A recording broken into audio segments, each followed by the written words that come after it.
While I've only had the Neo X for a short period of time, and I'll be honest, it's been like 5 days, and this is still a working prototype, so there are things that are going to slightly change on it, very minor, but I will go over a couple that I think he's going to incorporate based on feedback that myself and several other people have given him. And there's honestly some feedback I haven't heard yet, so I'm sure there's things that'll change that I just don't know about. But in those 5 days, I've put probably close to 350 rounds on it. Maybe a little more. I'm trying to remember. Probably a little bit more, actually. I shot a state championship on it. I shot the Loophole Cup on it, which happens to be the same weekend. It's a weird match, but you actually shoot the Oregon State Championship and the Loophole Cup at the same time. So 120 record rounds, unlimited siders. I shot, what did my notes say, 190 something rounds this weekend on it for the match. And I just kind of wanted to give a recap of what I found, some of the feedback I gave to Seb, and then this thing's getting packed up as soon as this video's done, and I got to ship it out of here. And so, let me just kind of go over what I liked and what I kind of suggested and where I think it's going to go. So, a couple things. I had talked about the sandbags that can go in there.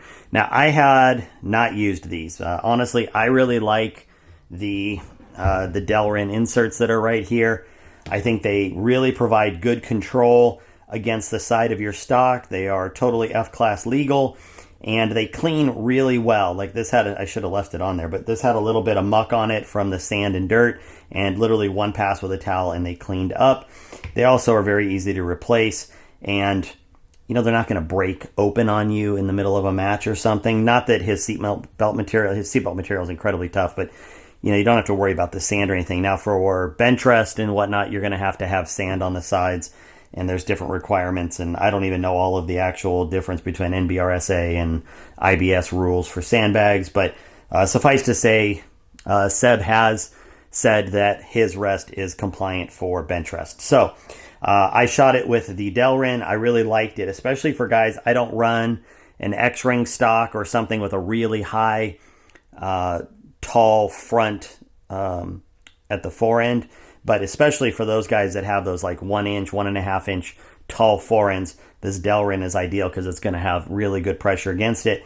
And you can run these a couple different ways. I just applied gentle pressure because in F class there is a rule that says you have to be able to drop your stock in and out if it's questioned. You can't have it clamped into a mechanism in any way that prevents the stock from going in and out vertically. Like you can't have it slide into a rail system that can't be lifted up and out. So you do want to make sure that these have pressure, but again, to be compliant, your stock should be able to come up and out. And with the Delrin, that's really easy. You can still have good pressure and still pull the stock up and down. So I was happy with that. His little in-between bag, the little lower bag here, I really liked this. So let me pull it out for you, and I'm just going to show you.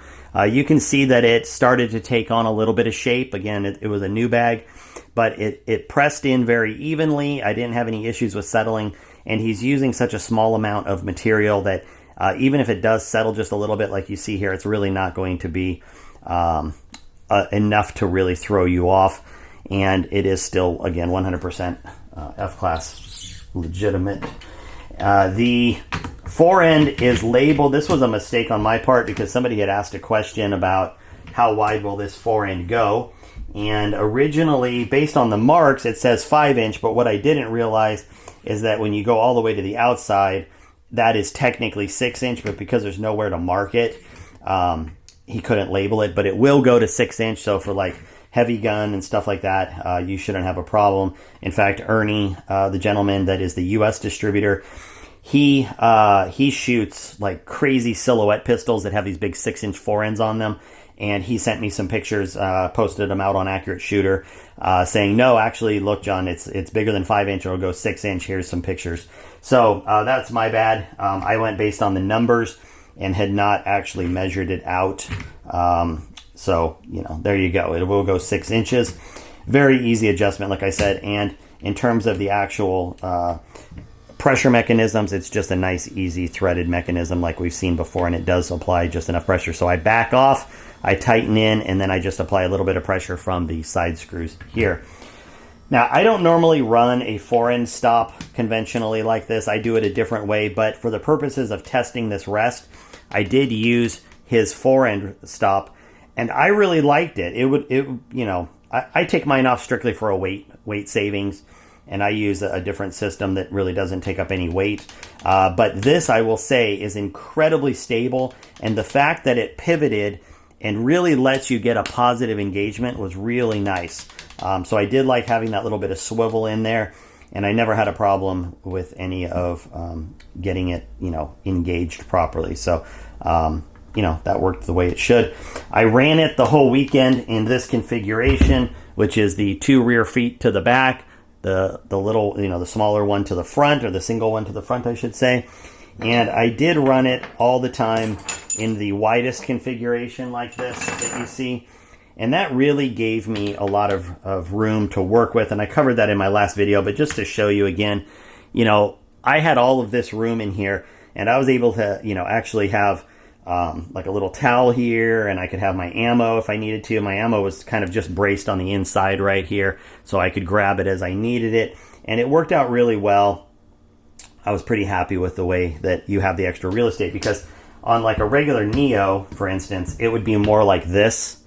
And so you're definitely tighter in here. And if for some reason, you needed to, let me lock the head down here. If for some reason you needed to swing out here, you don't want to run into a situation where, maybe if you have something sitting here, you're running into it and hitting it.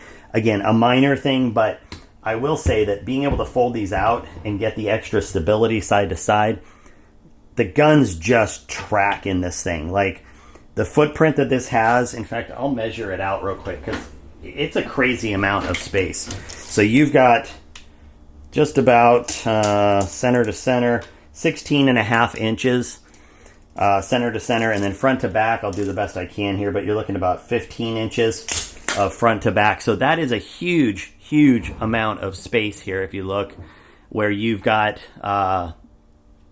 contact to the ground. And I had no torquing, I had no issues. I really, really liked it. So no complaints there. I had talked about this angle joystick. So I'm going to put it, there's with the angle out. And if I rotate it, you can see the angle in now. So it's right there, normally. So you'd have, it's this amount of angle coming out of it, right about like that. And I thought it would be a little bit weird as a comparison. And I think I showed this before, but here's how Seb has done his angle in the past, and it's right here, about 6 inches out, 5 inches out. And I've always gotten used to, because what happens sometimes is as a bag settles, or if you need to make adjustments, you end up rotating this so that you can maintain good grip on it, but be able to raise or lower your rest in a different way. And I really liked having the straight shaft with the angle at the tip.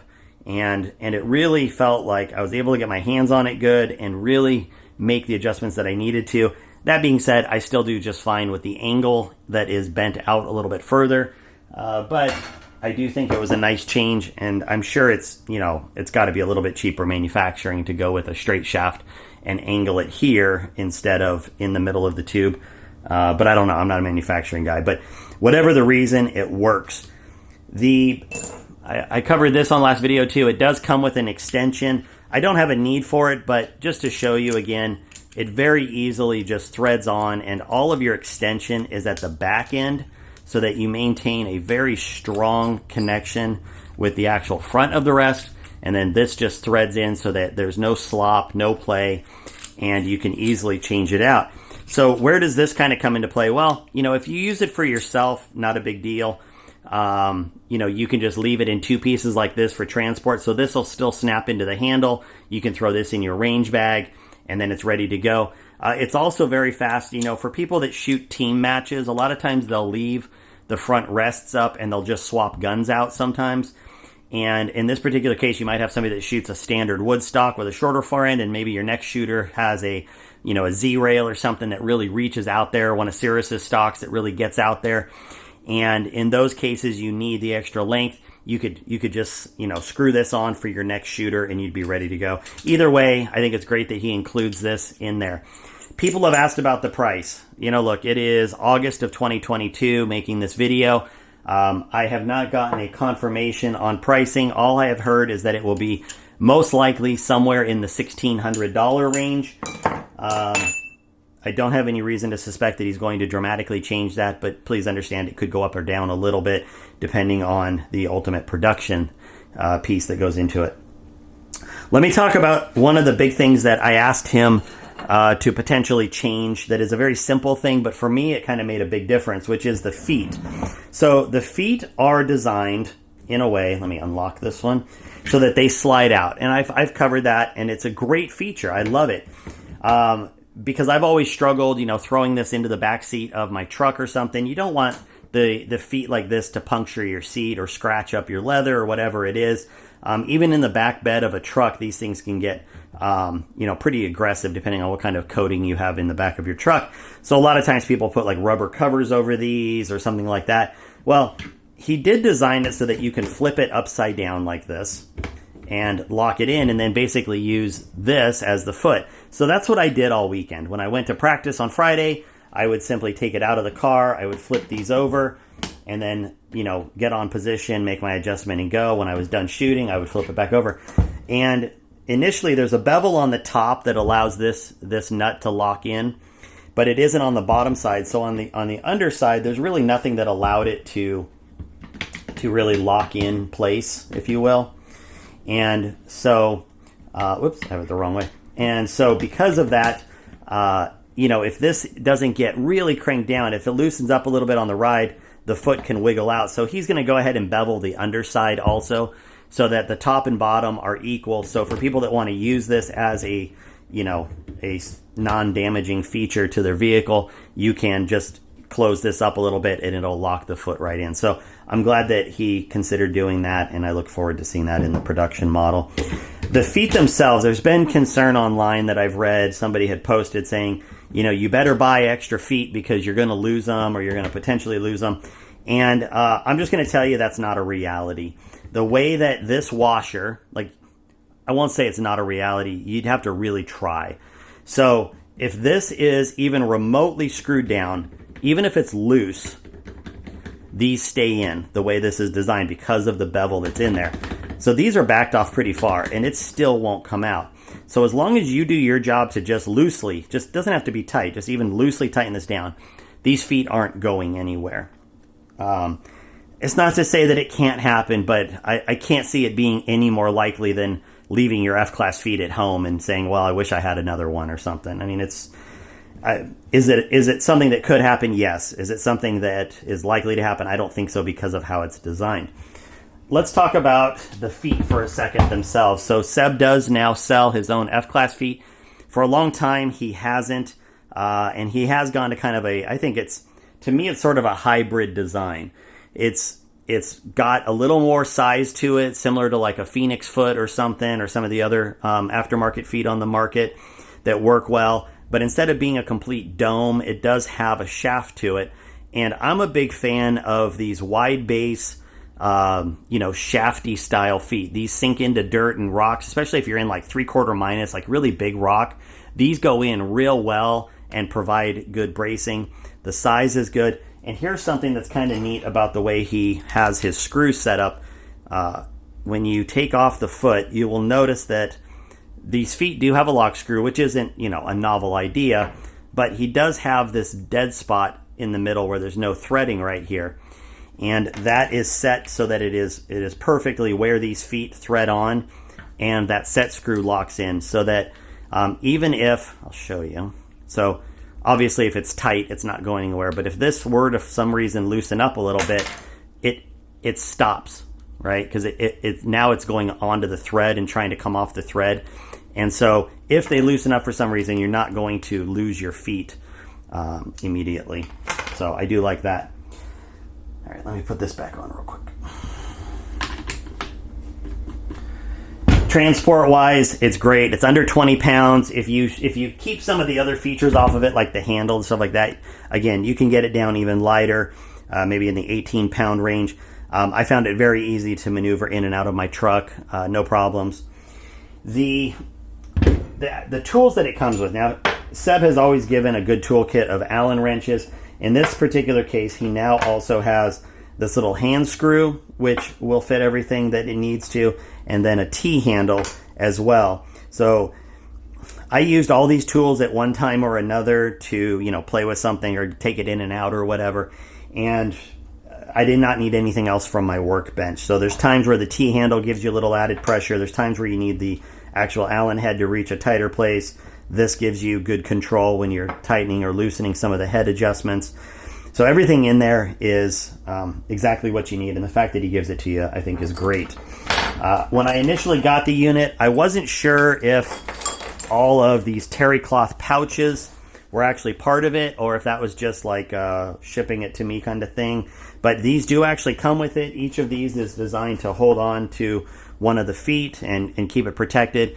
And it does keep it protected from banging around in the case too much or at all. Like, everything packs in real tight. He also gives you this extra terry cloth or cotton towel here, and you can pad that around as well. So moving this around in and out of the case has not been any kind of issue for me. There is an internal pouch right there where the extension typically goes, and you could put a couple other things in there if you needed to, and it does have the external one. So the case is pretty well thought out. I don't use, like on my Mini, I honestly don't use his hard case or his soft case that it comes with. I use just a regular tool bag, but for this particular thing, especially flying or traveling, that's going to be I think pretty critical for people, but I'm sure there's people, maybe myself included, that end up packing this differently and may or may not use the case at all when it comes to putting it in a suitcase. So I think being that it's such a different design with folding up and stuff, I'm not sure anybody knows exactly how they're going to be using it. Let's talk about something else that people had asked about, which is the bridge adjustments. Whoops, sorry about that. So we have the elevation screw, which again can be accessed with the longer handle, right? So we have this if we need to, but you can also do it by hand. This locks the pivot of the swivel head itself here, right? And then this one over here locks the bridge in place on the vertical. So people have said, well, gosh, why is it all the way over here? Because I would think when I want to adjust this, then I want to lock it down right here. And I kind of had the same thing. So I talked to Seb about it, and, I told him, hey, like, it seems weird to me. And he said, well, did you notice how the bridge doesn't move? And I did comment on that in the last video I did. But he said, this is more academic than anything. Like, if you really know your elevations where you want, you don't want to take any chances whatsoever, fine, lock it down. But let me show you right now. I'm gonna lock down. My swivel head is locked down. So I'm gonna turn this a little bit so that I can access the bridge right here a little bit better. So I'm gonna lock down that swivel head here, and I'm loosening. Okay, so you can see this bridge moves up and down. So watch this. So if this is, well, I guess maybe this was better this way. So again, I can freely adjust the head up and down. Okay, but no matter how much I'm applying pressure on there, I can't move it. Now, I will admit it did move just a hair a second ago. But, you have to really lean on that thing. I will tell you, during shooting, like, any normal amount of pressure, that's the first time I actually put my whole body weight on top of it. I've always done the testing like this. And pushing down on it, I can't get it to move. I guess I do stand corrected. If you put your entire body weight, so my 202 pounds of body weight on top of it, I guess it does move a little bit. Even at that, it barely moved. But the reality is, if you have a 22-pound gun on here, it's not going anywhere. This weekend for my match, I did find that I was simply adjusting this up or down a little bit and then shooting off it, and I didn't have any issues with it. I know there's people that are going to want to lock it down, but for the purposes of how he designed it, that's why the swivel lock is on this side, so that you can adjust your elevation and your swivel and lock them both down on one side. This one here being more academic than functional for most people. You can switch over and lock it down if you want to.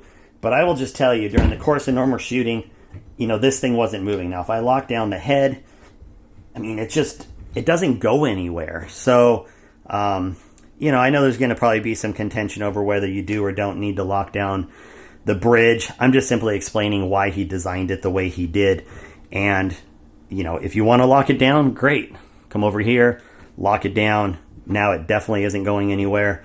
If you want to adjust up and down while you're shooting, just know that that's not going anywhere under normal use. So, there you go.